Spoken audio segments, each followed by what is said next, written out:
Welcome everyone. It's Wednesday in Europe. We get our reset today. I also have some mail apparently, which is okay, not very interesting. What we have to go over today is a bunch of changes in the reset. We have gotten some more nerfs to dungeons, we've gotten some hotfixes and some planned changes for 9.2.5, which, as we all know, it's the patch that is going to bring up the cross-faction play, in PvE content. So trying out dungeons and Mythic Plus content with your opposite faction, right? But at the same time, this is also reset week, reset day, meaning I have a Great Vault to open for today. So let's head over to the Great Vault. Now, we're gonna do like last time. We're gonna put up a spoiler-free barrier in our opening of the Great Vault. Hold on a second. Okay, done. I've done the magic. This time around, however, because last time trying to praise the RNG didn't work that well, we're gonna do something different. We're going to actually curse at our RNG just in case something changes. There we go. Okay, so the situation with my gear. Finally, I have gotten a fourth piece last week in re-clearing heroic and normal. I still have, however, 3 normal pieces of tier and only 1 heroic. Now, what is the problem is the same I actually prophesized last week, which is the fact that my best in slot legendary for the raid is in the head or the hands, which means this slot or this slot, which means that I can't use my best in slot legendary at the moment. I am forced to use this this one, the Jonas legendary for my chain heal. So I would much rather like a chest as a tier piece. And of course, last week I loot a mythic chest because that's what happens with RNG. That would be the best pick, honestly. Even any other mythic tier piece, honestly, would be fine still. So, oh wait. Let's make sure that I'm not fucking up the loot spec. Let's start opening it and bring up our suspense barrier. Let's start with the raid. I think I still have a couple of heroic options. Okay, this is bad overall. It's still kind of usable because it has crit, so it's decent. It lacks a socket, so it's a very disappointing option. But again, we are just at the start. These are just heroic pieces. It's fine. Oh, come on. Come on. This is the same piece of garbage you offered me last week. And the answer is still the same. This is terrible. I don't plan on using it. No.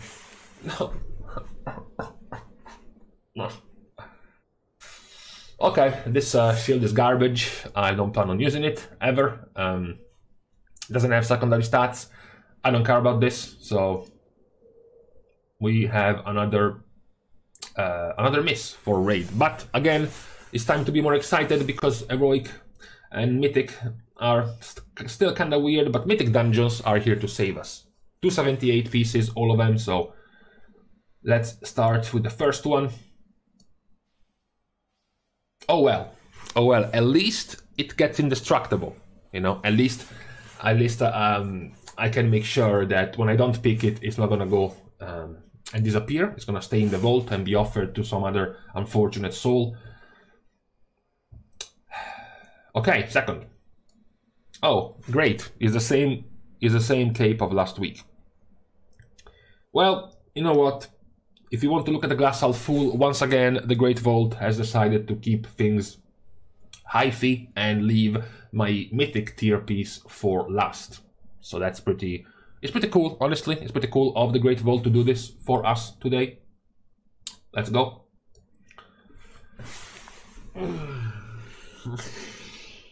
So I said last week that was probably the worst Great Vault I have gotten in 9.2, and that probably doing it live wasn't giving me too much luck.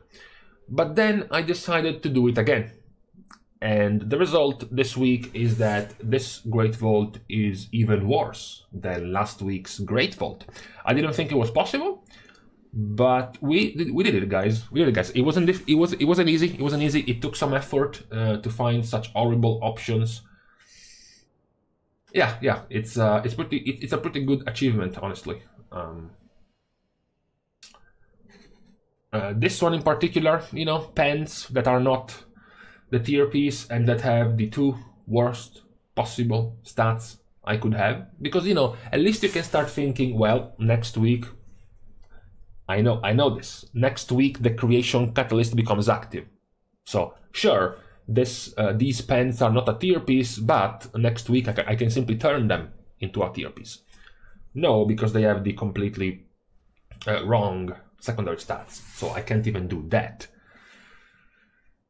Oh well, what a sad vault. Let's see what the Sims are saying about these pieces of garbage, just to get even more depressed and see how good they are. So this cape is marginally better than my other cape. These pair of bracers are a whole total of 1 point of value higher than a 259 socketed piece of bracers. These pants are unusable because they are not a tier piece. And this one is a whole total of 10 points better than mine. So yeah, we're talking about pretty much all around garbage. Yeah, very bad. There's no hope. Well, okay, fine. That being said, we can go and start talking about the actual changes for the reset that are going to touch not just me, but everyone else. So what we have for starters is that apparently Blizzard is planning to add upgradable raid gear in 9.2.5. We have gotten some data mining from the PTR, which shows some heroic items being able to be upgraded to mythic level. They mentioned empowered raid items, which is not still quite sure what it is, and they can be upgraded with the cosmic creation impetus to heroic or the sacred creation impetus to mythic quality. So we still don't know exactly what this means. We do know you require 20 of these ciphers to create the item that allows you to upgrade the piece of gear. So perhaps it's just 1 piece per boss. So every couple of clears of the raid, you get to upgrade one of your pieces of gear. Perhaps that's what they plan to do in 9.2.5. The other change for this week is the catch-up of Renown that is going to come in 9.2.5, which has been sped up compared to what we already have. What we have right now is Renown can be upgraded instantly up to Renown 40 with the item sold in Oribus. And then you have accelerated Renown gain up to Renown 48. What they are planning to do in patch 9.2.5 is that the item that gets you to Renown 40 will instead get you to Renown 60.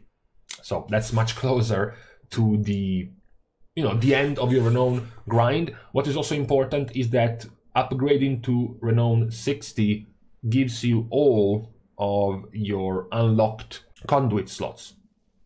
So right from the single item, you have all of the soul mines with all of the conduits unlocked. Now all that's left is the enhanced slots, right? The ones that give you 2 extra tiers to the conduits. Also, the Renown catch-up gets accelerated all the way up through Renown 60, no longer stopping at 48. Lastly, there is going to be no longer this, lower percentage, of course, as you go higher in Renown with certain activities. So Mythic Plus dungeons, Torghast layers, raid bosses, rated battlegrounds are now all going to guarantee that you get 1 Renown. So, it's gonna be very fast now to get to max Renown. So good change for 9.2.5. The question is, could have it been done a little bit earlier, for example, especially once you unlock the ability to just freely move between 4 different covenants. Catching up Renown with all 4 of them could have been kind of a grind. I might be biased because I did do the Renown 80 catch-up on all 4 Covenants. I guess all 3, because I already was with the Necrolord and it was very fast. It took me just a few hours each in the storyline. The Covenant campaign literally showered me in Renown, so it wasn't really that long for me. But maybe other people don't give a shit about the story and they just don't want to do it again and again and again. So this catch-up, I guess, is going to help with that. Another thing that is going to touch a wider portion of the player base is the set of nerfs given to Tazavesh. More sets of nerfs given to Tazavesh, both Gambit and Streets of Wonder. We have the nerfs to Gambit, which include the Corsair Brute, their health reduced by 25%. You have the effects of double time of Captain Hooktail reduced by 50%. Now you have the hook damage. The hook damage of the Captain Hooktail's fight is reduced by 20%. This was the more, I guess, complicated fight because it required quite some knowledge from the tank in how to position this boss, and it was quite, you know, not as free. It was a little bit more punishing than other bosses. So yeah, I guess it was the outlier in Gambit as far as nerfs went. However, the larger portion of nerfs goes to the Streets. Streets dungeon, and more importantly, primarily just the trash. Streets has a lot of trash, and it has quite some dangerous trash all throughout. So you have things like the Armored Overseer getting their health reduced by 20%. You have the super annoying Overloaded Mallet Mental in the Postal Room having its HP reduced by 25%. He was kind of beefy to take down. And then you have the Mallet Mental's Expedited Zone, the haste, 50% haste increase zone that now lasts for 15 seconds.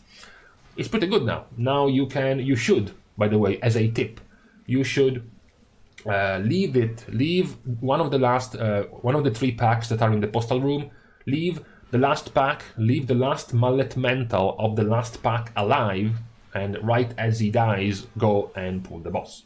So you get a 50% haste bubble on top of the boss as you pull him. So it's a quite good strat now to do it.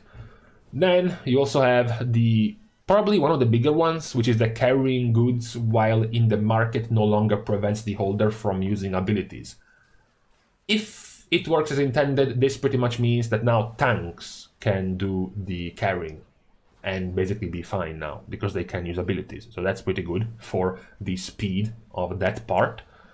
Veteran Sparkcaster's Hyperlight Salvo, the spammable ability that was casted 24/7 because you were busy interrupting other stuff.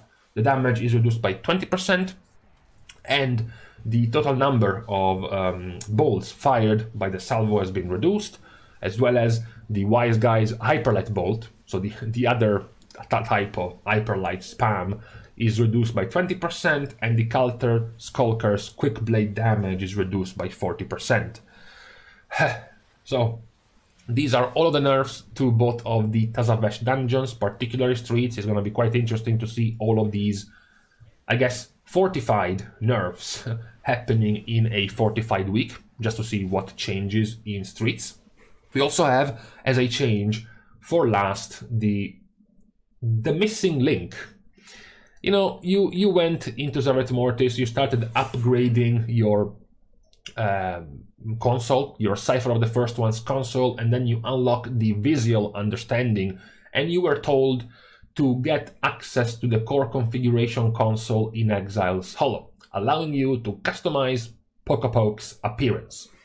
And then you go to Exile's Hollow and there is no core configuration console, and something that you thought you saw weeks and weeks ago in the PTR was no longer there, which is the customization of your little rat that follows you around. So now we have this entire system hotfixed into the game with this reset. You can now go and hunt all of these pieces of customization for your Pocopoc. Again, I would like to know a little bit more as to why this took, 1.5 months into the patch to become active. It's not It's not that it's any borrowed power of any kind. It doesn't seem that complicated to be in the game already. I'm not quite sure exactly why this was missing from the game, honestly. But hey, now you can customize your little robot in however way you can. So going back to the nightmare that is this Wednesday and this horrible choice I have in front of me, we can leave each other to tomorrow.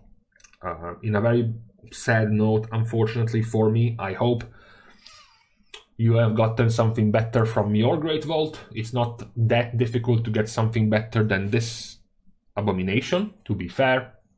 So, this is where we part ways.